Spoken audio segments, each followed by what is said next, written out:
The scent of lilies was a heavy shroud clinging to me, to the air, to every memory of this awful day. It was March 5th, a Tuesday, damp and gray, just like my soul. I'm Arthur Peterson. Most folks call me Art, and I've just turned 70. 70 years old, and yesterday, I buried Eleanor, my Ellie, my wife of 45 beautiful, often challenging, always beloved years. We'd shared so much, built so much, from our home to our little family. And now, half of that equation was simply gone. The funeral was a blur of sympathetic murmurs, stiff hugs, and the distant, muted drone of the church organ.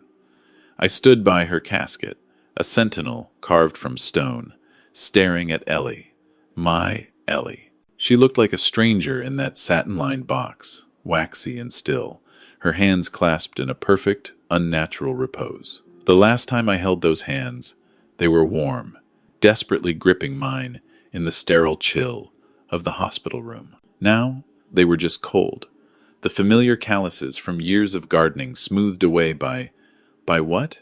By death.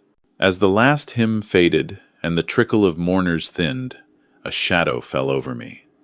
It was Charles Thorne, Emily's boss at the import-export firm, where she'd been chief accountant for 2 decades. Chuck, a man who moved through life with the crisp efficiency of a well-oiled machine, impeccably dressed even on this somber occasion, pulled me aside. He didn't offer a conventional condolence, not like the others. His voice was a low, urgent whisper, like a secret meant only for me, and one that carried an unnerving weight. "Art," he said. His eyes, usually so keen and assessing, now held a strange intensity, almost a plea. "I found something in her desk. Something you need to see. You need to come to my office immediately." My mind, already dulled by grief, struggled to process his words. Immediately? On the day of my wife's funeral? I stared at him, confused, my gaze probably as blank as the waxy face of my beloved Ellie. Chuck Thorne, usually a man of reserved gestures, gripped my arm, his fingers surprisingly strong, an anchor in the swirling chaos of my sorrow. His eyes, usually cool and calculating, were now piercing, urgent, and "Whatever you do," he hissed, leaning closer, his voice dropping to an even lower, more menacing register. "Do not tell your son, Dustin, or your daughter-in-law, Tiffany. Not a word. You could be in grave danger, Art." Grave danger? The words hung in the air, a discordant note in the symphony of my grief. What could he possibly mean? Our lives, Ellie's and mine, had been quiet, predictable. We had garden club meetings, not gang wars. We had Sunday potlucks at the First Baptist, not clandestine dealings. I just nodded, the action automatic, my blood turning to ice in my veins. The absurdity of his warning, coupled with the raw shock of losing Ellie, created a disorienting haze. That night, back in the quiet, too empty house, the echoes of Chuck Thorne's words still prickling at the back of my mind, Dustin and Tiffany materialized. They'd spent the day playing the part of the grieving son and supportive daughter-in-law, though I'd caught glimpses of their impatience, like poorly suppressed yawns. Now, they stood before me, a united front. Dustin, my only son, holding a stack of legal papers. "Dad," Dustin said, his voice soft, almost saccharine, a tone I hadn't heard from him since he was a boy asking for a new bike. "These are just some papers Mom wanted you to sign. To take care of things. She didn't want you to be burdened." Tiffany, ever the eager accomplice, nodded, her perfect blonde bob swaying. "Yes, Art. Mom was so worried about you handling all the estate stuff. She wanted us to help. It's what she would have wanted." My gut clenched. The words felt wrong. Everything about them felt wrong. I need to sleep on it," I mumbled, pushing the papers away. I couldn't process them, couldn't even look at them. My head throbbed, my heart ached, and a new, unsettling fear began to unfurl its cold tendrils within me. At 3 o'clock in the morning, under the cloak of a moonless sky, I slipped out of my own house. Like a thief, or a fugitive. My old pickup truck, the one I'd driven for 20 years, sat in the driveway, but I couldn't risk it. If Dustin and Tiffany were watching, if Thorne's warning was true, they would notice my truck gone. So I walked, into the cold, silent suburban night, leaving behind the house that was no longer a home, but a trap. Before I dive deeper into the rabbit hole of what I discovered in Chuck Thorne's office, a secret so dark it ripped apart 45 years of trust and made me question everything I thought I knew about my wife's death, turning a tragic accident into something far more sinister. I want to know where you're watching from. Drop a comment below if you've ever felt like the people closest to you were total strangers. Hit that like button and subscribe. You're not alone. The oppressive aroma of lilies still haunted my senses, an invisible hand clutching at my throat, suffocating me. It was thick, cloying, sweet, a smell I knew, with chilling certainty, I would forever associate with loss, with betrayal, and with a grief so profound it felt like a physical wound. I stood there, by the open casket, the polished wood reflecting the dim, reverent light of the funeral parlor, staring at Eleanor. My Ellie. 45 years. It wasn't long enough. No matter how many years we'd had, it would never have been enough. She looked different. Not Eleanor. Her face, usually so animated, so full of warmth and life, was now waxy, a pale imitation, still and utterly devoid of the spirit that had defined her. Her hands, those capable hands that had planted prize-winning roses, meticulously balanced ledgers, and lovingly kneaded countless batches of our Sunday morning biscuit dough, were folded perfectly across her chest. Too perfectly. Too still. The last time I held those hands, they were trembling, desperately gripping mine, their warmth fading in the sterile, scentless air of her hospital room.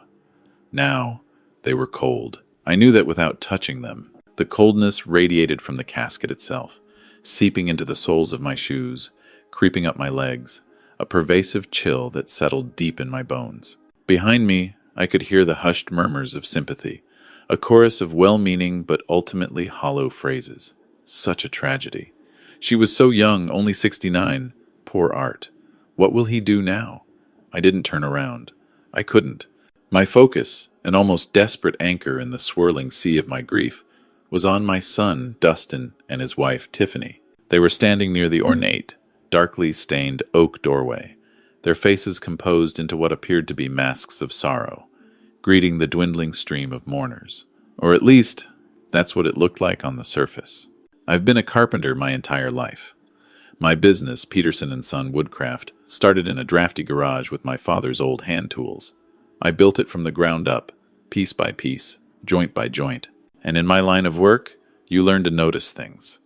You notice when a joint doesn't fit right, when the grain of the wood fights against itself, when a foundation isn't level. You learn to spot the imperfections, the subtle signs that something is fundamentally amiss. And standing there, a widower, broken by grief, I noticed the way Dustin and Tiffany kept glancing at me. It wasn't with sympathy, not with shared grief, not with the genuine pain of losing a mother and mother-in-law. No, the emotion in their eyes was something colder, something impatient. A quick, almost furtive dart of the eyes, a flicker of irritation, quickly masked. It was unsettling. A distant cousin, Mildred, whom I hadn't seen in years, stopped them near the doorway. Mildred was a sweet soul, but prone to dramatic displays of emotion. She enveloped Tiffany in a long, tearful hug, then turned her watery eyes to Dustin, launching into a lengthy, whispered elegy about Eleanor's goodness. This effectively trapped them in the corner, just within earshot of where I stood. I tilted my head slightly, feigning a deeper immersion in my grief, letting my breath catch in a silent, carefully controlled gasp, as if overcome by sorrow. I wanted to hear Tiffany's voice, usually modulated to a soft, almost melodic tone, was now a low hiss.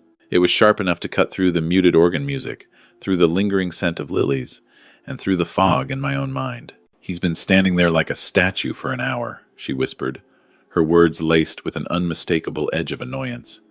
"Can't he just sit down?" Dustin's reply was muffled, a low grumble. "It's fine. He's out of it. He's grieving." He sounded less like a son comforting his wife, and more like a harried manager making excuses for an inconvenient employee. "He needs times to be out of it," Tiffany insisted, her voice gaining a desperate urgency. "You have to make sure he signs those papers this week, Dustin. before the official will reading with that lawyer, Sophia Rossi. It has to be done this week, or everything will be delayed. My breath caught in my throat. Papers? What papers? My heart, already aching, now began to pound a slow, heavy rhythm against my ribs. Dustin sighed, a sound that resonated with annoyance, not sorrow. It was the sound of a man inconvenienced, not a son grieving his mother. "He's grieving, Tiffany," Dustin said, his voice lowering even further, a conspiratorial murmur. "He won't notice what he's signing. He's a clueless old man when it comes to this stuff. Just let me handle it." A clueless old man. The words hit me harder than any physical blow. They echoed in the cavernous space of the funeral parlor, bouncing off the polished pews, reverberating through my very being. This was my son, my Dustin, the boy I had taught to ride a bike, whose scraped knees I had bandaged, whose triumphs I had celebrated. I had built Peterson and Son Woodcraft from nothing, starting with nothing but raw ambition and the inherited wisdom of my own father's tools. I worked 16-hour days, my hands perpetually cracked and bleeding from planing and sanding and hammering, just so Dustin could go to college, so he could have the white-collar life I never had, the life I'd always wanted for him, a life of comfort and ease, free from the physical grind. I remembered teaching him how to hold a hammer even before he could read, his small fingers wrapped around the smooth wooden handle, his eyes bright with curiosity and a desire to emulate his dad. I had shown him how to measure twice, cut once, how to find the grain in a piece of oak, how to make something beautiful and lasting with his own two hands. And when I retired 5 years ago, when Eleanor first started getting tired, when her energy began to wane, I had handed the management of our finances over to him. "You understand this new world, son," I'd told him, my voice brimming with pride and implicit trust. "You handle the investments. You handle the accounts. I trust you." I trusted him. I trusted him with every penny I had ever earned, with the legacy I had built for our family, with the financial security of my wife and my own golden years. "What if he refuses?" Tiffany pushed, her voice sharp, cutting through Dustin's feigned calm. The desperation in her tone was palpable. "He won't," Dustin said, his voice cold, devoid of any genuine emotion, a chill that crept into my own heart. "He'll do whatever I tell him. He always does." The cousin, Mildred, finally moved on, dabbing at her eyes with a lace handkerchief. Dustin and Tiffany, with practiced ease, composed their faces back into masks of sorrow. They walked toward me, their footsteps soft on the plush carpet. "Dad," Dustin said, his voice now gentle, placing a hand on my shoulder. The touch felt wrong. It felt cold, impersonal, like a stranger's hand, not the warm, familiar touch of my son. "You should sit down. You look exhausted." I looked at my son, really looked at him. His eyes weren't red from crying. They were clear, calculating, like someone weighing numbers in a ledger. I looked at Tiffany, who was already staring at her phone, probably checking her email, her expression bored, detached. My voice, hoarse from lack of use and raw with grief, scraped out the words. "What papers?" I started to ask. Tiffany looked up, startled, like a cat caught stealing cream from the counter. Her eyes, wide and innocent a second ago, now held a flash of raw panic. "What, Art? We can't hear you over the music." She recovered instantly, though, her practiced facade snapping back into place. She put on her saddest, most sympathetic face, the one she reserved for major family crises or when she wanted me to buy her something expensive. "Oh, Dad," she cooed, using the affectionate nickname she only employed when she wanted something from me, her voice dripping with artificial sweetness. Just the funeral documents, the insurance things. Mom wanted us to handle it all, so you wouldn't have to worry your head about it. She knew how distraught you'd be." It was a lie. A smooth, practiced, utterly transparent lie. I knew it the way I knew the grain of a piece of oak, just by touching it, by the subtle shift in texture, the slight deviation from what felt right. My son, my only child, wasn't grieving his mother. He was planning something cold, something calculating, something sinister. I looked back at Eleanor in the casket, her still, pale face a beacon of impossible questions. And for the first time, a terrifying thought, cold and insidious, entered my mind, sending a shiver down my spine that had nothing to do with the chill of the parlor. I remembered how fast she had declined, how the doctors, including our longtime family physician, Dr. Caldwell, were always confused by her symptoms. "It's just complications of old age, Art," he'd said, shrugging, scratching his head. "All her markers are strange, but it's probably just stress." Eleanor was 69, not ancient. She'd been vibrant, active, even as her body started to show the normal signs of aging. But this was different. This was rapid, brutal. He's grieving. He won't notice what he's signing. My God, what exactly wouldn't I notice? The thought, once a fleeting whisper, now roared in my head, a terrifying premonition. The drive home from the funeral was a blur, a featureless landscape of gray skies and damp, lifeless trees. I don't remember the taxi stopping. I don't remember walking up the flagstone path I'd laid myself 40 years ago, carefully selecting each stone, mortaring them into place with a pride that came from creating something lasting. Suddenly, I was just standing in the entryway of my house, the front door closing behind me with a soft, mournful sigh. The house was suffocatingly quiet. The silence was louder than all the weeping, all the murmured sympathies, all the cloying lilies at the funeral home. This was the house Eleanor and I had built, not just with wood and nails and drywall, but with laughter and arguments, with whispered secrets and shouted joys, with 45 years of shared breaths. Every creak of the floorboards, every worn spot on the oak banister, every chipped tile in the kitchen held a memory, a ghost. Now it was just an empty box, echoing with the silence of her absence. "Dad, you should go upstairs and lie down," Dustin said, his voice soft, too soft, a forced tenderness that sounded utterly fake now. Like a poorly sanded piece of wood, painted to look like something it wasn't, the veneer of concern barely hiding the rough, impatient grain underneath. Tiffany nodded, forcing a look of deep, exaggerated concern. "He's right, Art. You're exhausted. We'll handle everything. We'll bring you some herbal tea later." They would handle everything, just like they'd whispered at the funeral home. They wanted me out of the way. They wanted me sedated, grieving, conveniently clueless, a pawn in their scheme. I looked at the two of them, my son, the boy I'd taught to cast a fishing line, and his wife, the woman who had smiled so sweetly at every family dinner, praised Eleanor's cooking, and always remembered my birthday.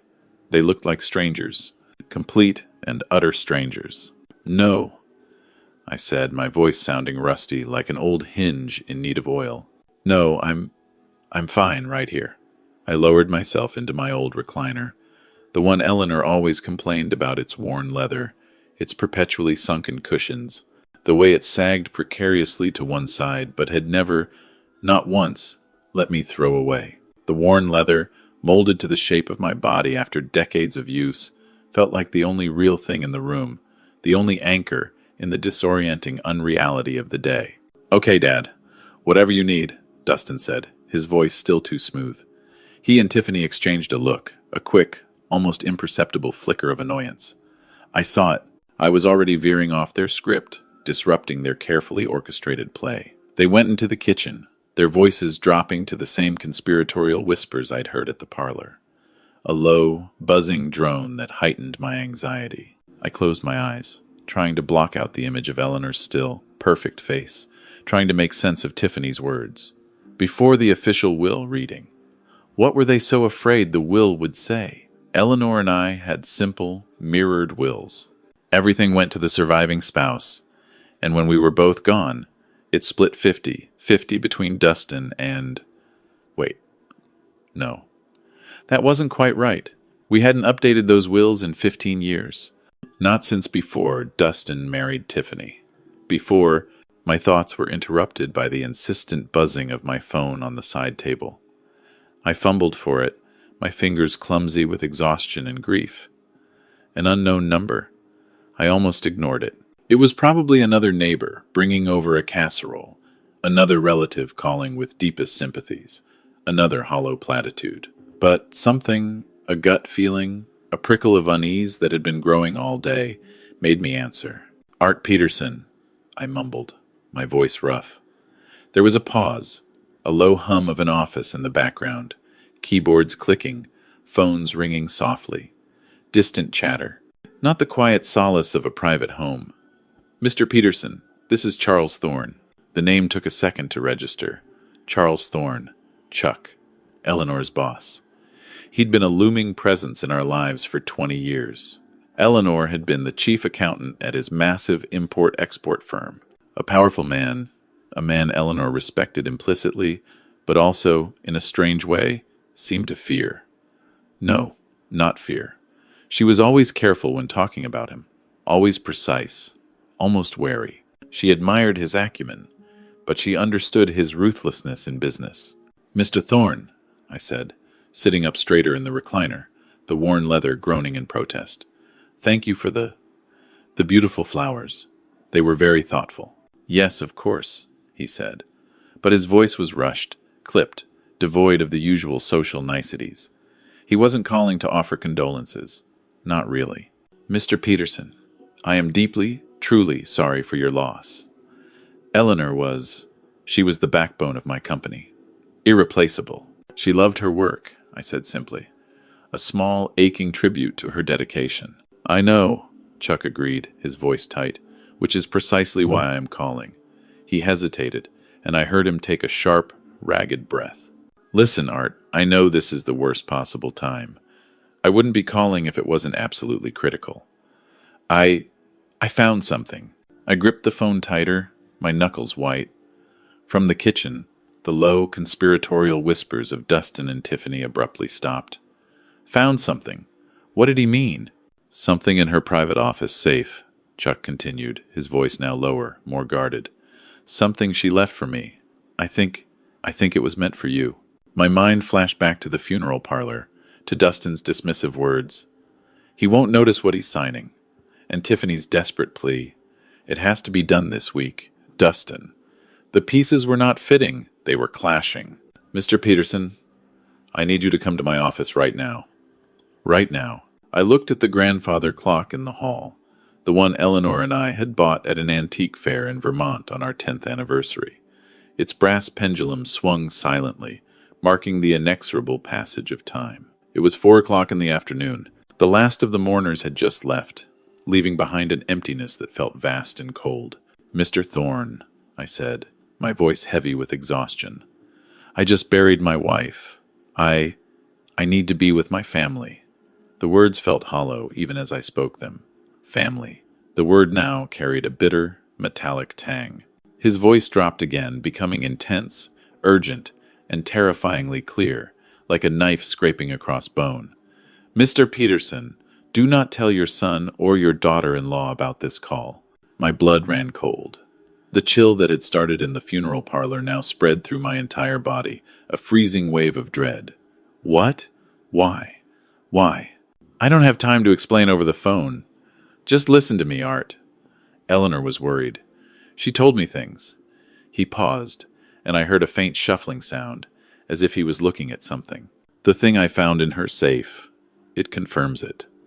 He took a sharp breath, the sound raspy. "Get out of that house. Go somewhere public, anywhere.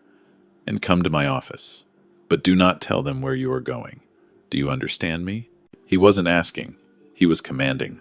I don't," I began, trying to protest, trying to make sense of the dizzying array of commands and warnings. "You don't have time, Art." He cut me off, his voice firm, leaving no room for argument. "The things I found, they concern Dustin. They concern his finances. And they concern Eleanor's health." He paused again, letting the words hang in the air like a noxious gas. "You need to listen to me very carefully. Based on what I am looking at right now, you could be in grave danger." The phone clicked dead, the line going silent, but the word danger echoed in the suffocating silence of my living room. Grave danger. What in God's name was he talking about? Eleanor and I lived a quiet life. A predictable, normal life. I was a carpenter. She was an accountant. We didn't have danger. We had garden club meetings and Sunday dinners and occasional trips to the community center for bingo. I looked down at my own hands, calloused and stained from decades of work, hands that had built and repaired, that had lovingly held Eleanor's. They were trembling, uncontrollably. Before I could even process the bone-chilling warning, I heard footsteps on the stairs. Dustin and Tiffany. Their whispering had stopped. They walked into the living room together, standing shoulder to shoulder, a unified front. It felt practiced, like a performance they'd rehearsed. Tiffany was holding a thick, blue legal folder. "Dad," Tiffany said, her voice dripping with a sweetness so cloying, so fake, it made my teeth ache. "We know this is it's the worst time. We really do. But we found some papers Mom had prepared. She wanted you to have them." She sat on the ottoman in front of my recliner, leaning in close, her perfect, manicured hand, cool and oddly distant, placing itself on my knee. I instinctively wanted to pull away, a primal urge to recoil from her touch. She wanted us to handle everything, Dad," she cooed, her wide, supposedly sympathetic eyes fixed on mine, "to take all the stress off your shoulders. We just want to make things easy for you." Dustin stood behind her, arms crossed, a silent enforcer, his presence a heavy weight in the room. Tiffany opened the folder, her movements precise. "This is it's a power of attorney, Art. It lets Dustin and me manage the estate, pay the bills, handle the accounts, just like Mom wanted. She was worried about you." She slid a paper toward me, already marked with a bright yellow "Sign Here" sticker, an offensively cheerful color in the gray fog of my grief. My eyes scanned the document, my mind struggling to decipher the dense legal jargon. Words like "full authority," "liquidate all assets," jumped out at me. Liquidate. The word felt like a punch to the gut. "Liquidate?" I asked, my voice barely a whisper, a thin thread of sound. "It's just legal language, Dad," Dustin said quickly from behind Tiffany, his voice smooth, too smooth. "It just makes things easier, expedites the process." "And," Tiffany added, her voice impossibly gentle, a velvet-wrapped steel blade, "it includes the authorization to sell the house." The air left my lungs in a ragged gasp. Sell the house. My gaze darted around the room, landing on the stone fireplace. I had hauled every single one of those river stones myself, finding them on trips to the creek bed near Old Miller's farm, carefully shaping and fitting them, my hands aching but my heart full. I had built that mantle with my own 2 hands, from a piece of reclaimed oak Eleanor had found at a salvage yard, its rich, dark grain telling stories of a century past. Sell this house. Our home, the home we built together. I looked out the window at the rose garden, now dormant in the cold March air, a tangle of thorny branches. But I could see it in full bloom, a riot of Eleanor's prize-winning pinks and reds, the air thick with their heady fragrance. "This is our home." "It times was asterisk, Art," Tiffany corrected gently, as if speaking to a slow-witted child, her smile unwavering. "But it's too big for you now. All the upkeep, all the memories. Mom didn't want you to be burdened. She wanted you to move into a nice, simple condo, something manageable. We've even been looking at a few lovely places over in Meadowbrook Estates, with a great community center and easy access to the library." "Your mother," I interrupted, my voice rising, finding a strength I didn't know I possessed, the tremor of fear momentarily replaced by a searing anger. "Eleanor never said one word to me about selling this house. Not one. We were supposed to grow old here. This was our forever home." The sweet mask on Tiffany's face cracked, just for a second, a fleeting glimpse of something ugly and cold beneath the veneer, a flash of pure, unadulterated annoyance. Dustin stepped forward immediately, his tone sharp, impatient, his face hardening. "Dad, you're forgetting," he said, not as a question, but as a dismissive statement of fact, as if I were a child losing my faculties. "We did talk about this last month, when she was still in the hospital. You agreed." I stared at him, my mind scrambling. No, we didn't. I would remember something like that. Eleanor loved this house more than anything. "Yes, we did," Dustin insisted, his voice gaining an edge of manufactured patience, a performance of long-suffering filial duty. He sighed, a dramatic exhalation designed to convey his deep exasperation with my supposed senility. "Look, Dad, you were under an incredible amount of stress. You were exhausted. Mom's illness. It made you tired. You're forgetting things. It's understandable, but it's still important. He was gaslighting me. Standing in my living room on the day I buried his mother, he was telling me my mind was broken, that my memories were unreliable. The realization hit me with the force of a physical blow, a sickening wave of nausea. You agreed it was the best thing, Dustin continued, pressing his advantage, his voice gaining confidence now that he thought he had me cornered. You said you couldn't handle the upkeep alone. Mom was there. She heard you. Mom was there. How convenient. The only other witness was gone, silenced by death. A chilling thought, a tiny tendril of suspicion, began to coil in my stomach. I looked at the signature line on the document. I looked at their expectant faces, their eyes eager, hungry. Was it possible? Had I truly forgotten? The last few months had been a blur of hospital visits, sleepless nights, the suffocating fog of grief and worry. I felt a wave of dizziness, the room swaying around me. I don't remember, I stammered, the words weak, uncertain. Exactly, Tiffany said, her voice soft again, back to her sugary sweet tone, like a predator soothing its prey. That's why we're here, Dad, to help. Just sign it. We'll take care of everything. It's what Eleanor wanted. It's what she asked us to do for her sake. Grave danger. Chuck Thorne's words smashed through my confusion, a sudden, jarring alarm bell. Do not tell them. Do not trust them. I looked at the pen in Tiffany's perfectly manicured hand, offered to me like a poisoned chalice. I looked at the blue folder, and I knew, with chilling certainty, that I was not signing a thing. Not now. Not ever. I stared at the bright yellow "Sign Here" sticker. It was an offensively cheerful color, a jarring contrast to the gray fog of my grief and the burgeoning cold fear in my stomach. No, I said. The word hung in the air, small but heavy, a defiant pebble in a vast ocean of expectation. Tiffany's painted smile froze on her face, a grotesque mask. What? What do you mean, no? Art. Her voice was laced with an incredulity that quickly morphed into irritation. I mean no, I repeated, my voice gaining a surprising strength, pushing the folder back across the coffee table. I don't remember this. I don't remember agreeing to sell my home. My memories are not that broken. Dustin's crossed arms tightened across his chest, his jaw clenching. Dad, I just told you. You were exhausted. You weren't thinking clearly. I am 70 years old, Dustin. I am not senile. My voice was firmer now, finding an anchor in the ice-cold fear that was starting to form a hard knot in my stomach. I may be tired. I am definitely grieving. But I would remember agreeing to sell the house I built for your mother, the house we raised you in. The mask didn't just crack, it shattered. Tiffany's face, moments ago a picture of tender sympathy, hardened into something ugly and cold, a raw, naked fury. Dad, don't make this difficult, she snapped, her voice losing its sugary coating, now sharp and brittle like broken glass. This is what Eleanor wanted, she told us. She practically begged us to take care of you, to make sure you weren't burdened. She never told me. I shot back, the words tearing from my throat.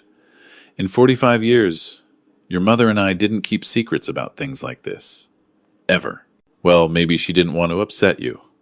Tiffany stood up, her hands clenching into fists at her sides, her eyes flashing with anger. Maybe she knew you'd be stubborn. She wanted you taken care of. Taken care of, or taken advantage of. The words were out before I could stop them, a desperate, angry accusation that hung in the charged air. Dustin's face turned a dull, angry red, his composure finally crumbling. What is that supposed to mean? We're trying to help you. We're trying to follow Mom's wishes, and you're being paranoid. You're just like your mother was in the end, thinking everyone was against her. Paranoid, the exact word someone would use if they were trying to gaslight me, to dismiss my legitimate concerns as the ramblings of an old, grief-stricken man. And that anger. This wasn't the gentle persuasion of loving children dealing with a grieving father. This was the raw frustration of salespeople whose easy deal just fell through. This was the anger of thieves who had just been caught, their prize slipping through their fingers. Chuck Thorne's voice screamed in my head, an urgent, piercing alarm. Grave danger! Do not tell them! They were standing over me now, a united front of impatience and barely concealed rage. Their reaction, their sudden, explosive fury, confirmed Thorne's warning more than any phone call ever could. My life, my very existence, was a hindrance to them. I had to get out. I had to get to that office. But I couldn't fight my way out. I was a 70-year-old man, weakened by grief and exhaustion. They were two healthy, strong 40-somethings, blocking the doorway, radiating a barely contained hostility. I had to use the only tool I had left, the clueless old man they thought I was. I let my shoulders slump, deliberately slumping further into the worn cushions of the recliner. I rubbed my temples, putting on a convincing show of confusion and overwhelming sorrow. I'm sorry, I stammered, letting my voice shake, letting a manufactured sob escape my throat. I'm so sorry. I don't know why I said that. You're right. I'm not myself. This is all too much. I watched them, barely daring to breathe. Tiffany's expression softened instantly, but it wasn't sympathy. It was the look of someone regaining control, of a predator seeing its prey once again succumb. She nudged Dustin, a subtle signal. It's okay, Dad, Dustin said, his voice still tight with residual anger, but forcing a gentler tone. We get it. It's been a hard day for all of us. It's just so much, so fast, I whispered, looking down at my hands, letting them tremble visibly. Selling the house? It's a shock. My mind flashed back suddenly to 6 months ago. Eleanor. It wasn't just that she was tired. I remembered it clearly now. A series of disturbing images, details that now, in this new, terrifying light, took on a horrifying significance. I'd come in from the workshop, smelling of sawdust and stain, and she was sitting at the kitchen table, her hands shaking so badly she couldn't hold her coffee cup. The porcelain clattered against the saucer, a thin, rattling sound. It's this damned arthritis, she'd said, trying to laugh it off, a thin, reedy sound. But her eyes, usually so bright and full of life, were wide with a raw, unmistakable terror. Then came the hair loss. It started subtly, a few more strands than usual in the brush. Then it worsened.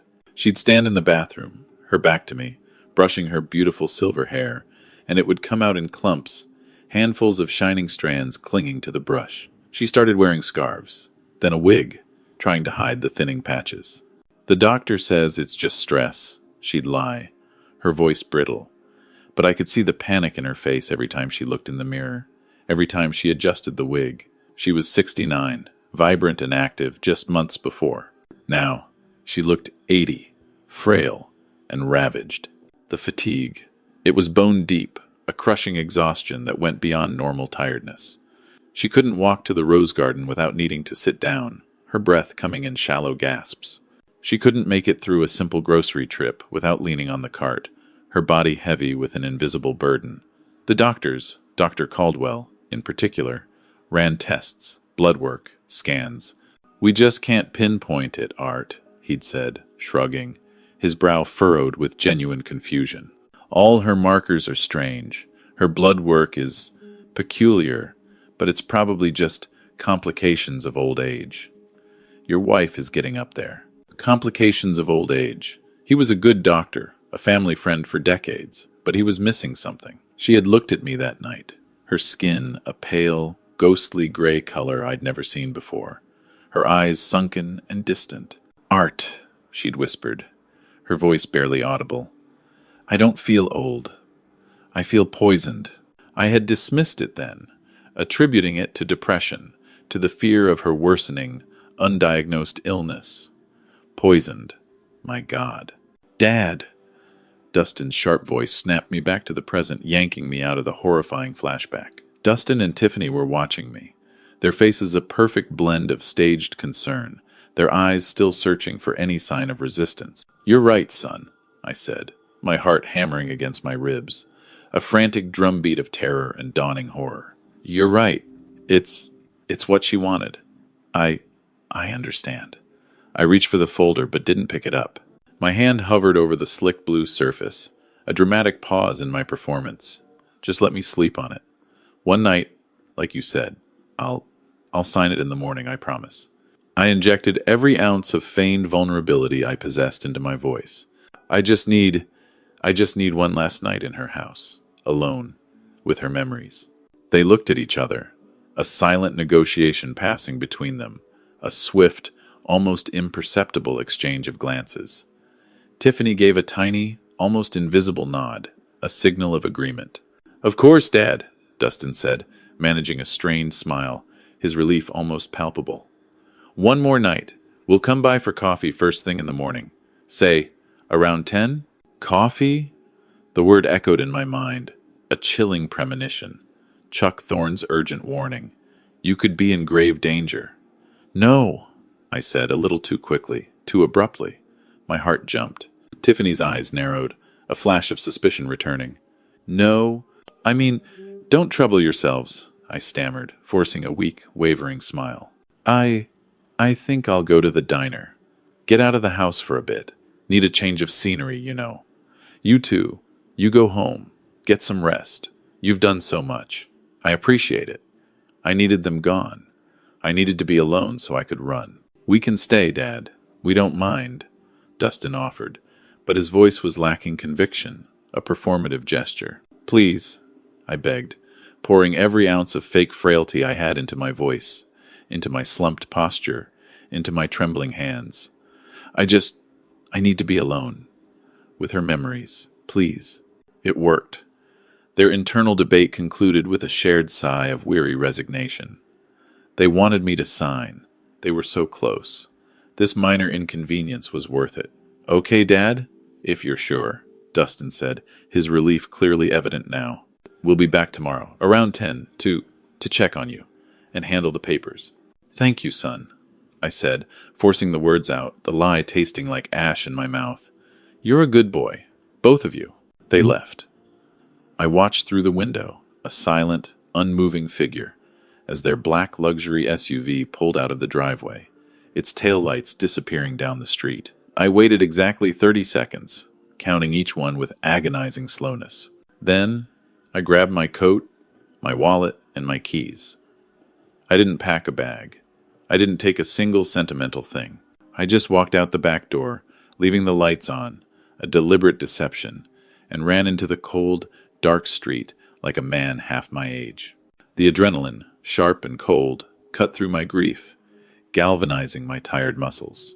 I had to use every ounce of self-control I possessed, not to run after them, not to scream at them, not to demand they tell me what they did to their mother. But Chuck Thorne's voice was a steel barrier in my mind, reinforcing my resolve. You could be in grave danger. I listened, straining my ears, until their car engine faded into the distant hum of the sleeping neighborhood. The house fell back into that terrible, heavy silence. But now, the silence wasn't empty. It was filled with menace, a predatory stillness. Every shadow in the living room, every familiar object, looked like a threat. The grandfather clock in the hall, the one Eleanor and I bought at an antique fair in Vermont, chimed 5 o'clock, each melodic note a stark reminder of the passage of time. Its familiar, comforting sound, usually a source of nostalgic warmth, now seemed to be counting down the minutes I had left, a slow, inexorable march toward an unknown fate. I locked the front door. I bolted the back door. I walked through the house, my house, feeling like a prisoner. I couldn't leave. Not yet. If they drove by, if they saw my truck gone, they would know. They would panic. Their plan, whatever it was, would change. And Thorne's warning implied that if they thought I knew, they wouldn't wait for 10 o'clock. The slow, poisonous coffee would be replaced by something much faster, much more definitive. I had to play the part of the grieving, clueless old man, at least for a little while longer. I went into the kitchen. The blue folder was still on the table, a venomous snake coiled and waiting for me. I picked it up, my hands shaking uncontrollably, and forced myself to read. It was exactly what Tiffany had said, a full, durable power of attorney. It gave Dustin complete and unquestionable control over all my assets, my bank accounts, my medical decisions, and most importantly, the explicit right to sell the property. Our home, it was dated a month ago, From the week Eleanor was in the hospital, during that blur of worry and sleepless nights.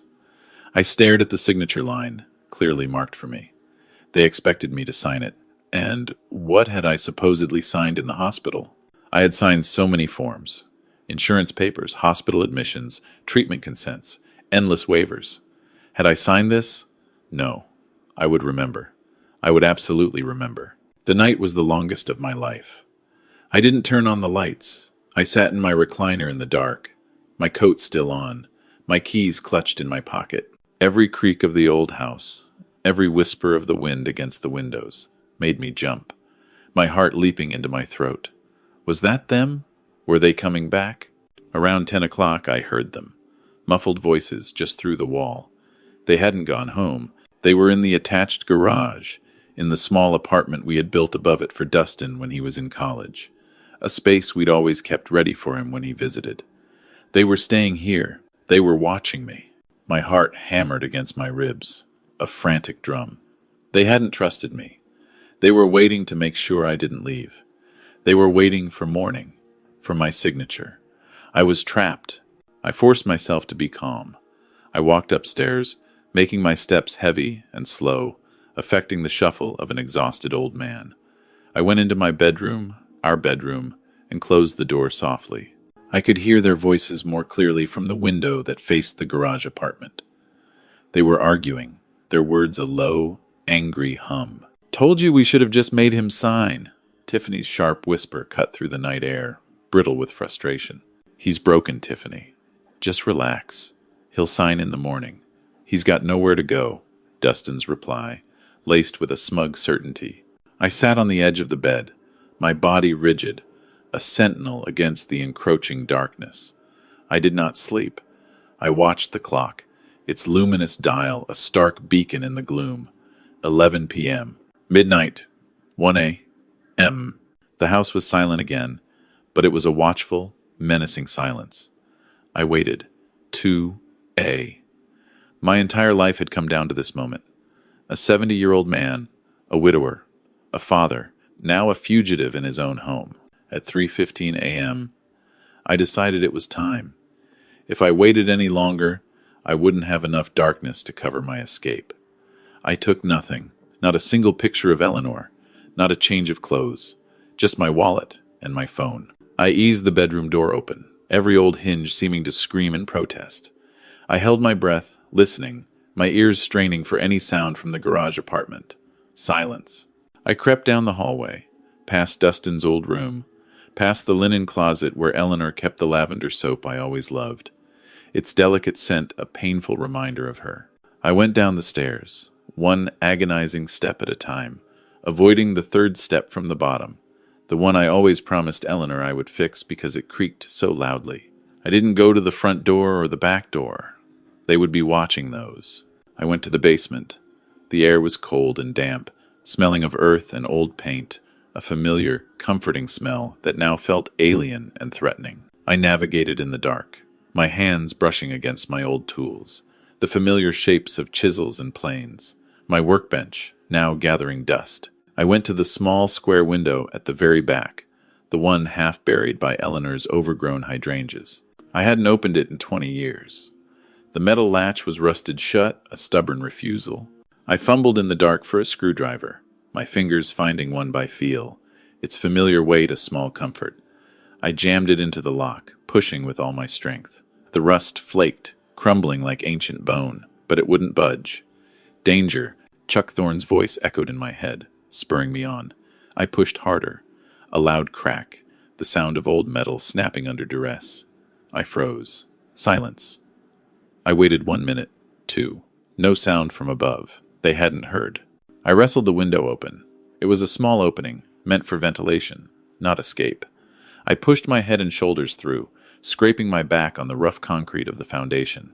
I tumbled out into the wet hydrangeas, their cold, damp leaves brushing against my face, the cold mud soaking my knees. I was out. I didn't run. I crouched low, staying in the deep shadows of the hedges that lined our yard, moving along the side of my own house, a phantom in my own life. I didn't look back. I just kept moving, block after block, until I was sure no one could see me. The air was frigid, biting at my face, but I barely felt it.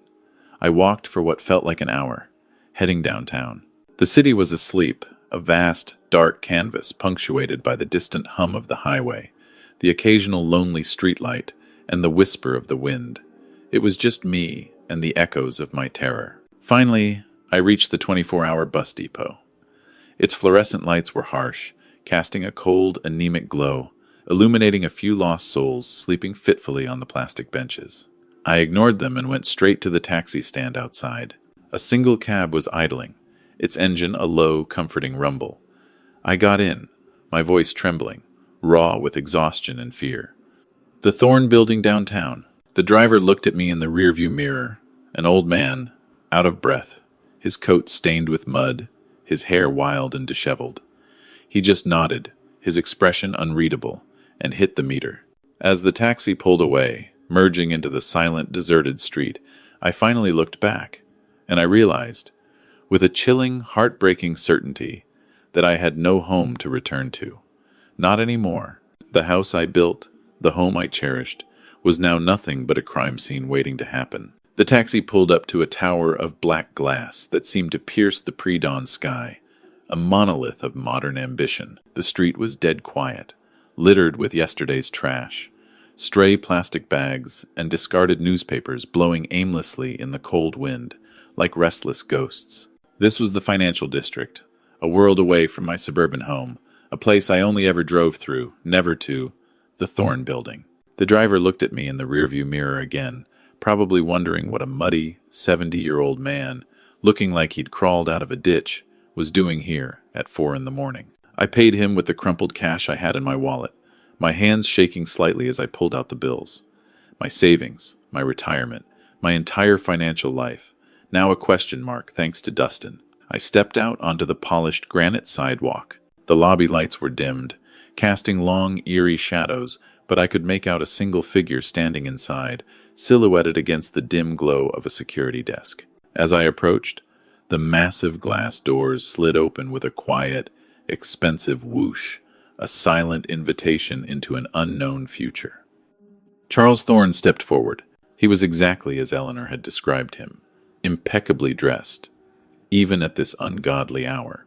He wore a tailored dark suit, a crisp white shirt, and no tie.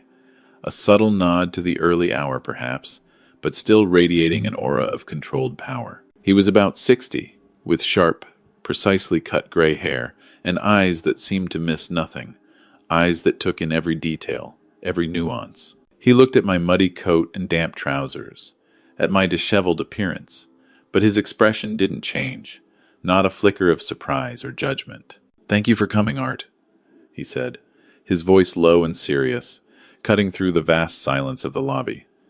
He didn't offer to shake my hand, a gesture I might have flinched from anyway. He just motioned toward the elevators, his gaze unwavering. "You were right to be careful. Let's go up. We don't have much time." I just nodded, following him like a lost dog, my mind still reeling from the events of the last 24 hours.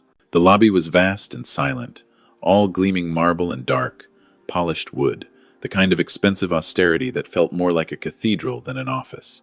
A single security guard, a burly man named Frank, nodded at Thorn as we passed, a hint of surprise in his eyes as he took in Thorn's early arrival and my own disheveled state.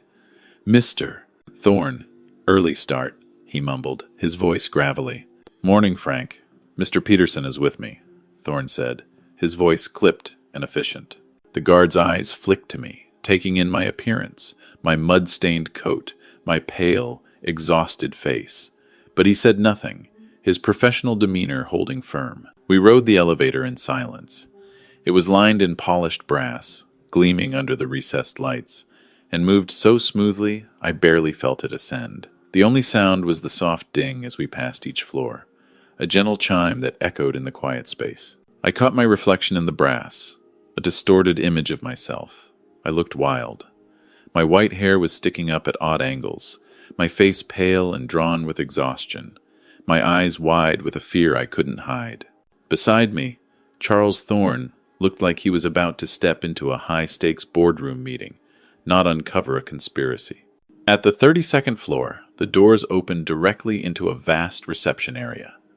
It was dark, save for the blue glow of computer monitors sleeping on empty desks like dormant sentinels.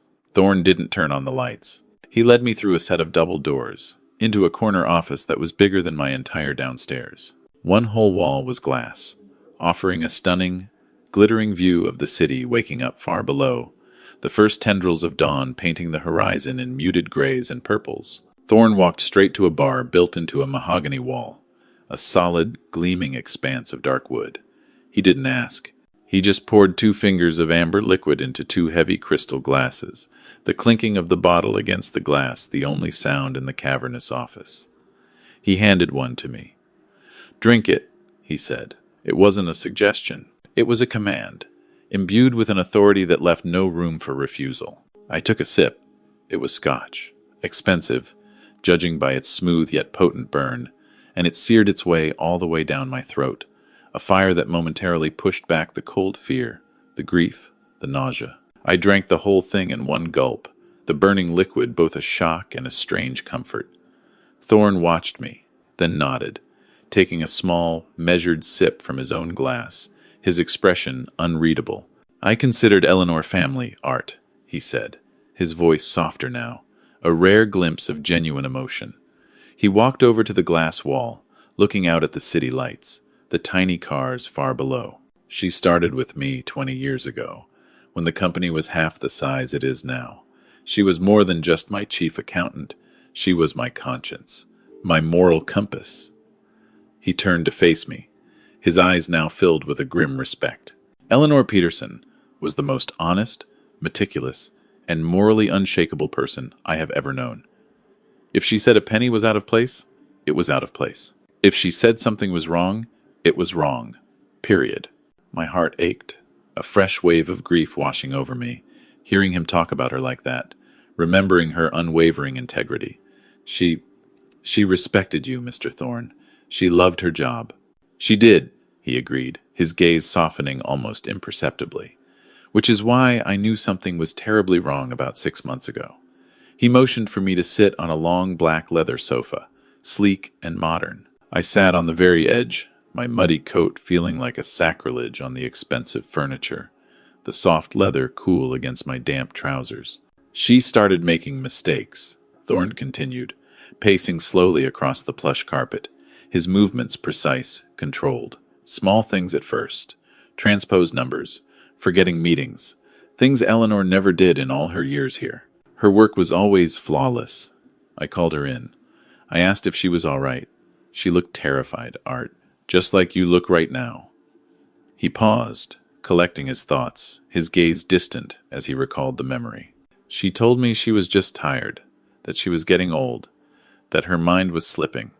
I told her to take a vacation, a long one.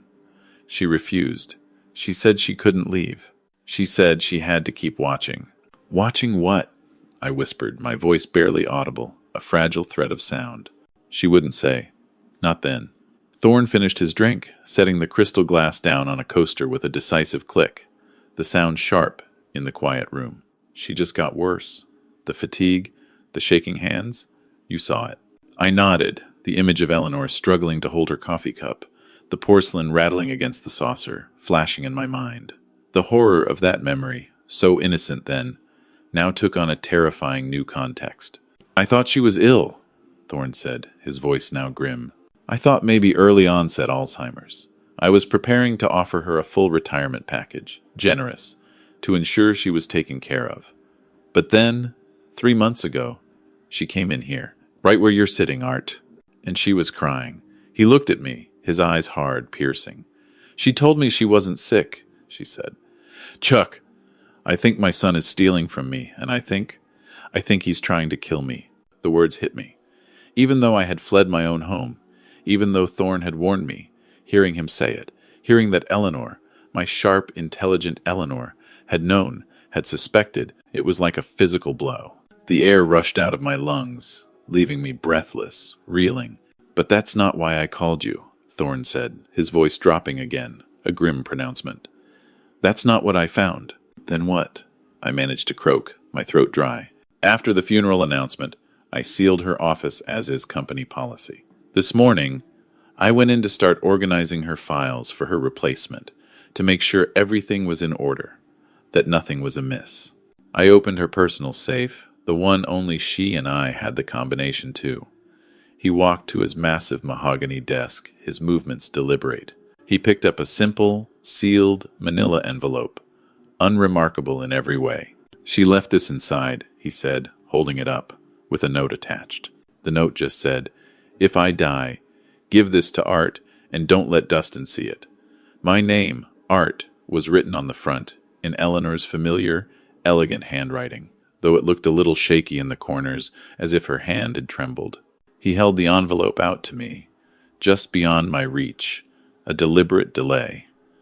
"I don't know what's in it, Art," Thorne said, his voice grave, weighted with unspoken dread. "But I have a terrible feeling, and I have someone else you need to meet. He's been looking into this for me. He's waiting in the conference room." I stared at the manila envelope in Charles Thorne's hand. My name, Art, written on the front in Eleanor's familiar, elegant script. It looked shaky, but it was unmistakably hers. And the note attached, a chilling command. Don't let Dustin see it.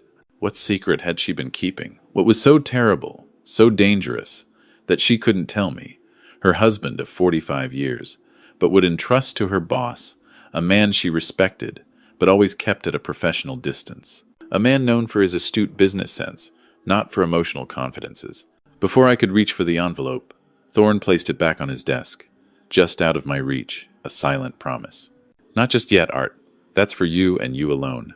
It's personal. But first, there's someone else you need to meet. He's been waiting for us." He led me out of his cavernous office, back into the dark, silent reception area. The glowing blue screens of the empty workstations felt like the eyes of ghosts, watching, judging. He walked to a set of frosted glass doors at the far end of the room, marked simply, Conference Room 1. He pushed the door open, the hydraulic hinge sighing softly, a whisper of air. When I got there and saw who was standing at the door, I froze. He was standing by the floor-to-ceiling window, a dark shape silhouetted against the glittering, cold skyline of the city, now catching the first blush of true dawn. He wasn't looking at the view, though. He was looking at us as we entered, his dark eyes fixed on our approach. He was nothing like Charles Thorne. Where Thorne was polished, expensively tailored, and utterly controlled, this man was rough. He was maybe 50, wearing a worn black leather jacket that looked like it had seen too many long nights, and faded jeans. His face was all sharp angles and 5 o'clock shadow, a rugged landscape of lived experience. And his eyes were dark, sharp, and serious. They looked at me, and I felt instantly naked, as if he was cataloging every detail. My muddy coat, my trembling hands, the 70 years of fear now etched plainly on my face. He looked like the kind of man who lives in the shadows, the kind of man I'd instinctively cross the street to avoid in a dark alley. "Art," Charles Thorne said, closing the heavy door behind us, the soft click of the latch echoing loudly in the sterile room. "This is Leo Maxwell. He's a private investigator." The words didn't compute. Private investigator. My confusion, which had been a cold fog obscuring my mind, instantly morphed into a hot, bright flush of anger. A private investigator. My own son suspect? My wife investigated?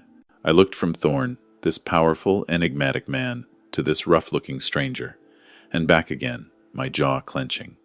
"What the hell is this, Thorne?" I demanded, my voice raw, stripped bare of any attempt at deference. "What's going on?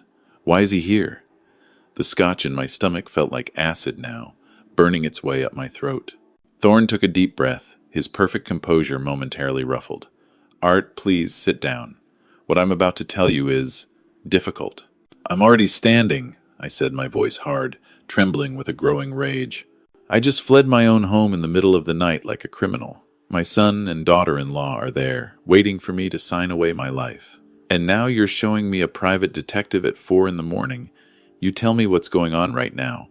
Thorne, a man who commanded boardrooms, who orchestrated million-dollar deals with a flick of his wrist, actually looked uncomfortable.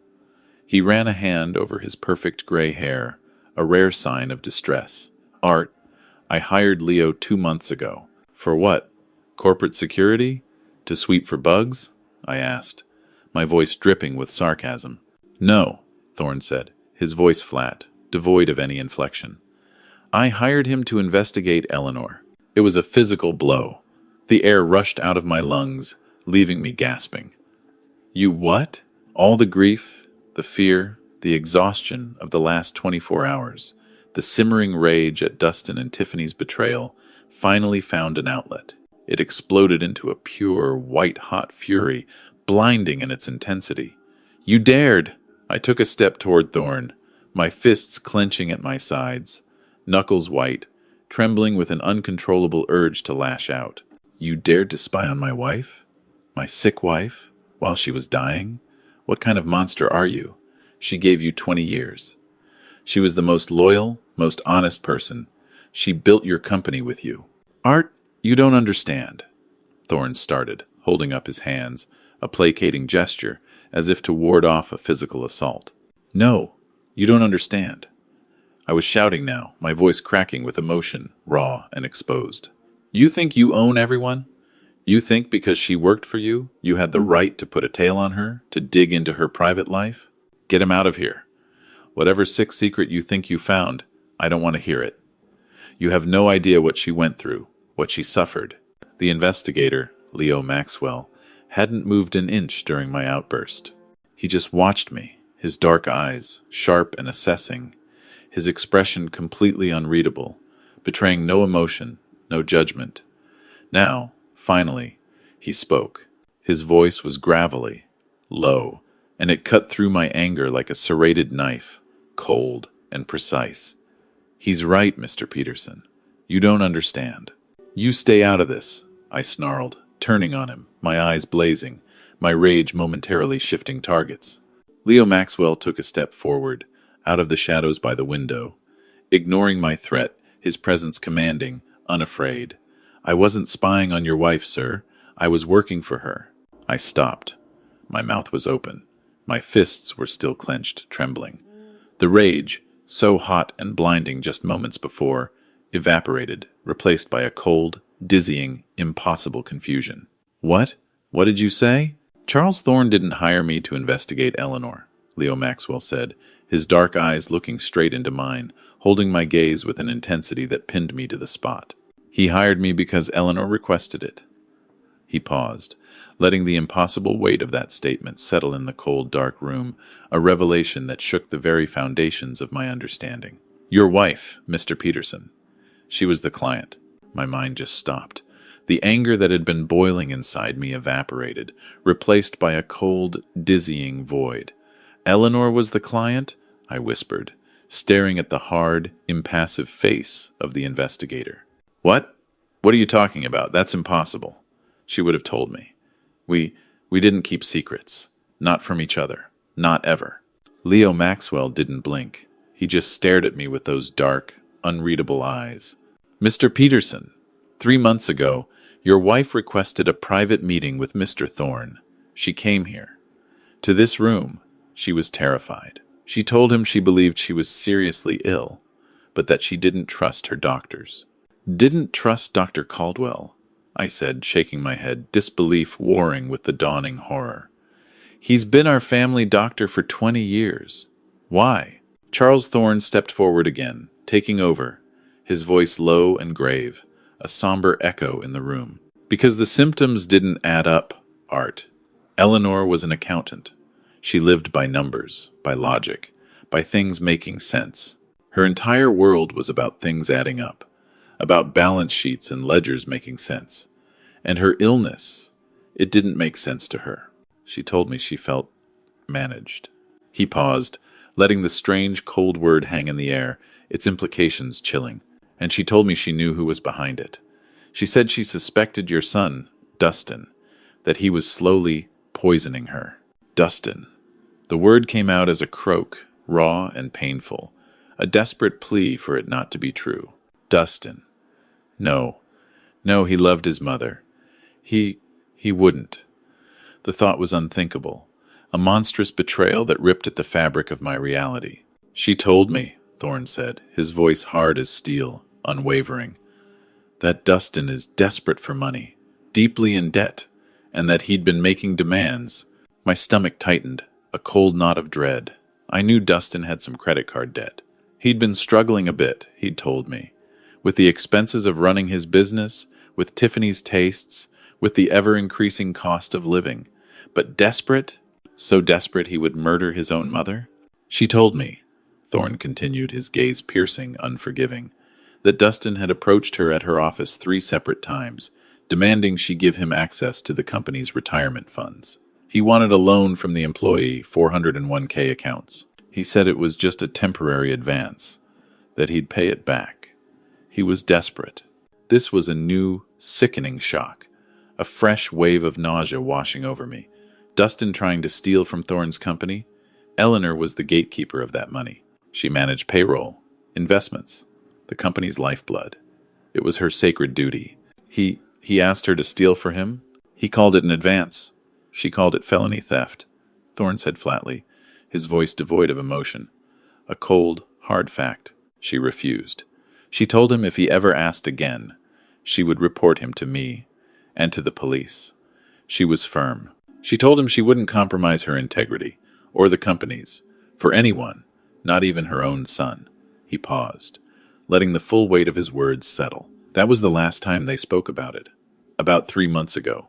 And that, Art, is when her illness started to get rapidly worse. The pieces, disjointed and terrifying, were clicking into place with a horrifying metallic sound, a dreadful mechanism beginning to turn. Dustin's impatience at the funeral, Tiffany's smooth, practiced lies, the papers, the demand to sign them immediately. They weren't just grieving children. They were... what? What were they? I must have looked like I was going to collapse, my knees threatening to give out, because Thorne grabbed my arm, his grip surprisingly strong, anchoring me. Art, that's not all, he said, his voice tight. That's not the worst part. She gave me a direct instruction, a contingency plan. Her voice was shaking, but her eyes were cold. I will never forget the look in her eyes. She looked me dead in the face and said, Chuck, if anything happens to me, if I die suddenly, I want you to check Dustin and Tiffany. Use your resources. Don't let them get away with it. Find out what they did. I stared at him, my mind reeling, struggling to keep pace with the terrifying narrative. Check them for what? For stealing? No, Thorne said, shaking his head slowly, his expression grim. She suspected more, but even I thought she was being paranoid, until she added one more thing. Thorne leaned in, his voice dropping to a whisper that chilled me to the core, a whisper that I knew, with a horrible certainty, I would hear in my nightmares for the rest of my life. She looked at the door, her eyes darting nervously, as if she was afraid someone was listening, even here, in Thorne's impregnable office, and she whispered, And for God's sake, Chuck, check Art's coffee. Check Art's coffee. I stumbled back, my legs giving out, and I collapsed onto the black leather sofa, my head spinning, the luxurious room tilting precariously. My coffee. My coffee. Every morning, for 45 years, Eleanor had made my coffee. A ritual, the rich aroma filling the house, the sound of the percolator gurgling. But no, not for the last 6 months. Not since she got sick. Not since her hands started shaking so badly she couldn't hold the kettle steady. My mind flashed back, an agonizing, crystal-clear image, burning itself into my memory. Eleanor in her worn, blue bathrobe, frail and skeletal, her hands shaking so badly she couldn't hold the kettle, the water sloshing precariously. Tiffany smiling, taking the kettle from her mother-in-law's trembling grip. I'll handle it, Mom, she'd said, her voice full of that fake, sickly, sweet concern. You just rest. I'll take care of Dad. I'll bring you both your coffee. Don't you worry about a thing. She brought me my coffee every morning. Here you go, Dad, just the way you like it, strong and hot. I thought about the fatigue, the bone-deep exhaustion that had plagued me for months, the aches in my joints that I had blamed on my 70 years, on old carpentry injuries, on the damp winter air, the mental fog, the dizziness, the moments of confusion. I thought it was grief. I thought it was the stress of watching my wife slowly, painfully, fade away. Oh my God, I whispered, the words tearing from my throat, raw and agonizing. Oh my God, she knew. Eleanor knew. She wasn't just sick, she was being murdered. Leo Maxwell, who had been silent this whole time, observing with his dark, unreadable eyes, finally spoke again. His voice was flat and cold, stating a fact, not a theory, devoid of any emotion. "No, Mr. Peterson," he said. "She wasn't sick. We believe she was being poisoned." He paused, letting me feel the full, crushing weight of it, the cold, brutal truth. Then he delivered the final, devastating blow. "And we believe so are you." My coffee. The words slammed into me, knocking the breath from my lungs. It wasn't a question. It was an accusation. My coffee, the morning ritual that started my day. The one thing I'd clung to as the world fell apart, as Eleanor slipped away. My mind raced backward, stumbling over the last 6 months. Every memory now viewed through a distorted, horrifying lens. Eleanor, my Ellie, had always been the first one up. For 45 years I'd woken up to the comforting, familiar smell of her dark roast filling the house. It was the smell of safety. It was the smell of home. But she hadn't made the coffee. Not for a long time. As her illness progressed, as the shaking in her hands got worse, as her strength faded, Tiffany had stepped in. It happened so gradually, so subtly, I hadn't even noticed, blinded by my own grief and Eleanor's declining health. "Oh, Dad, let me get that. You just sit with Mom." Or, "Here you go, Art. Fresh and hot. Just how you like it. You need to keep your strength up." Her kindness, her constant hovering, suffocating kindness. And I had been tired, a bone-deep exhaustion that felt nothing like the physical fatigue from my workshop, from years of physical labor. My joints ached, a deep, throbbing pain in my knees and elbows that I'd blamed on the damp winter air, on 70 years of hard work. And the brain fog, that was the worst part. There were days I'd walk into my own workshop and just stand there, forgetting what tool I needed, losing my train of thought mid-sentence. I'd blamed it on grief.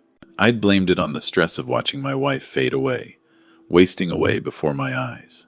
I looked at Charles Thorne, my heart hammering against my ribs, a new, horrifying timeline clicking into place, each piece snapping into its sickening position. My wife's old age at 69, my grief-stricken fatigue. It wasn't age. It wasn't grief. It was the coffee. They were poisoning me, I whispered, the words tasting like acid in my mouth, burning my tongue. I was staring at my own hands, half expecting to see them shaking, just as Eleanor's had. "We believe so," Leo Maxwell said, his voice flat, devoid of any emotion, simply stating a grim fact. "But how? My mind couldn't grasp it. How do you know? How could Eleanor?" "She was smarter than they were," Sanchez cut in, his voice taking on a rare note of grudging admiration. "She knew they were lying, and she authorized us to get the proof. She set this entire investigation in motion herself. Before she died," Thorne nodded, his face a mask of grim respect. "She protected you, Art. Even while she was dying, she was protecting you. She knew you wouldn't believe her without proof. She knew you'd trust Dustin, her son, no matter what. So she gathered evidence. Quietly. Secretly." Leo Maxwell leaned forward, his dark eyes locking onto mine. A direct, unwavering gaze. He wasn't the kind of man who softened a blow. He just delivered it, clean and precise. 3 months ago, after that meeting where she warned Mr. Thorne about Dustin, she went back to her doctor, Dr. Caldwell. She told him she was worried about her memory and her exposure to household chemicals. That's the term she used. She insisted on a full toxicology screening. She told Dr. Caldwell it was just for her own peace of mind, a routine checkup, to rule out any environmental factors. "But," Leo Maxwell continued, his voice low, "she had already contacted Mr. Thorne. He gave her my number. She called me from the hospital parking lot, just moments after the blood was drawn. She told me she was faking a routine checkup, but that the blood they were drawing was real, and she needed me to intercept the results, before anyone else saw them." Intercept? I was lost, floundering in the sea of revelations. "She was terrified Dustin or Tiffany would find out," Thorne explained, his voice tight with a cold anger. She was worried they had access to her medical records, that they might try to silence Dr. Caldwell, or worse, change the results. She knew their ruthlessness was growing. "So," I intercepted the report, Leo Maxwell said, his gaze unwavering. "It was sent directly to a secure P.O. box, a ghost address. We had our first piece of proof. But that only proved she was being poisoned. It didn't prove who was doing it. And it didn't help you, Mr. Peterson. Not yet." I was still stuck on the details, the chilling ingenuity of Eleanor's plan. "But my coffee. How did you get my coffee? How did you know—" "That," Leo Maxwell said, and for the first time, a flicker of something, maybe admiration, maybe a grudging respect, crossed his hard, unreadable face. "That was Eleanor. That was all her. She knew they were poisoning you too. She saw you declining. She knew it was the coffee Tiffany made you every single morning. She just had to get us a sample without them knowing." He paused, letting me absorb the sheer, cold brilliance of my dying wife's final act. "Last week, the day she went into the hospital for the last time, she knew she wasn't coming home. She called Tiffany from her hospital bed, her voice weak but clear. She asked her to bring her a thermos of that good coffee Tiffany always made for you, Art. She said the hospital coffee was swill, and she just wanted one last taste of home, a final comfort. My God, I had to grip the arms of the sofa, digging my fingers into the soft leather to keep from falling apart, from collapsing completely. "Tiffany brought it," Leo Maxwell said, his voice a low growl, grim and relentless. "She probably thought your wife was too sick to notice the taste. Or maybe she was trying to speed things along. We'll never know. But Eleanor didn't drink it. She told the nurse it was too cold and asked her to set it aside for later. The moment Tiffany left that hospital room, Eleanor called Mr. Thorne. Mr. Thorne called me. I walked into that hospital, retrieved the sealed thermos from the nurse's station, and sent it straight to the lab. Chain of custody, unbroken. I couldn't breathe.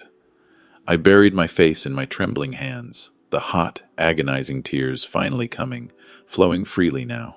The image of Eleanor, frail and skeletal in that sterile white room, surrounded by beeping machines, her body failing, yet her mind, her will, still fighting, not for herself. She knew it was too late for her. She was fighting for me. She wasn't just a victim. She was a warrior. She saved my life, I choked out, the words raw with grief and a dawning, terrible understanding. "She did," Thorne said, his voice thick with an emotion I couldn't quite place. Respect? Sadness? Rage? She used the very last of her strength to give us the weapons we needed to fight back. Leo Maxwell clicked open the latches on a hard-shell briefcase. The sound was loud in the silent pre-dawn office, stark and definitive. He pulled out his laptop and a set of bound documents, official-looking, sterile. He placed them on the glass table in front of me, the cold surface reflecting the blue glow of the screen. "And now, Mr. Peterson," he said, turning the laptop screen to face me, his voice grim. "You need to see exactly what we found in that coffee. What they were doing to you both." Leo Maxwell didn't say another word. He just turned the laptop around to face me, the screen glowing in the dark conference room, casting a sick blue light on our faces, illuminating the grim set of Thorne's jaw, the hard planes of Maxwell's face, and the terrified paleness of my own. What is that?" I whispered, my voice a thin, reedy sound, barely audible. "Outside surveillance," Maxwell said, his voice flat, emotionless. He hit the space bar. The video was grainy, stamped with a date from 3 weeks ago, a small digital clock ticking away in the corner of the screen. It was the street outside my house, filmed from a parked car, a discreet camera hidden in plain sight. I saw Tiffany's black luxury SUV pull up, not into our driveway, but half a block down, discreetly pulling into an alley between two houses. She parked and cut the lights, the engine falling silent. She was looking around, nervous, her head darting left and right, her movements quick, furtive. My heart was pounding, a frantic drum against my ribs. What was she doing? A figure emerged from the deep shadows between two buildings, a man in a dark hoodie, his face obscured by the low light and the angle of the camera. He was impossible to identify. He walked up to her passenger side window. She rolled it down. I watched, my stomach twisting into knots. a cold dread coiling within me, as she handed him a wad of cash, a thick roll of bills. He, in return, passed her a small, white paper packet, no bigger than a sugar packet, a tiny, innocuous parcel of death. The exchange was over in 3 seconds. He melted back into the shadows as quickly as he'd appeared. Tiffany immediately put the car in gear and drove away. A swift, practiced exit. "What is that?" I asked, my voice hoarse, barely a whisper. "Is that drugs? Was she buying drugs?" Charles Thorne, who was watching over my shoulder, let out a slow, pained breath, a soft hiss of disbelief and disgust. "Worse," Maxwell said, his voice grim, confirming my worst fears. He didn't elaborate. He just closed the video file and opened another. "This," he said, the words heavy with implication, "is from inside your kitchen, from the ventilation grate above your stove. You put a camera in my house?" The feeling of violation was overwhelming, a cold anger momentarily eclipsing my fear. My privacy, my sanctuary, invaded. "Eleanor authorized it," Maxwell said, cutting off my protest, his voice firm, leaving no room for argument. "She told us to." She said Tiffany always hummed when she was in the kitchen, a little tuneless humming, and it drove her crazy, but it also made her predictable. She knew exactly where the loose vent cover was. She drew us a map. Her last act of surveillance. He pressed play. I was looking at my own kitchen. My God, it was my kitchen. The familiar blue and white tiles Eleanor had picked out. The ones she loved. The copper kettle on the stove, gleaming faintly in the morning light.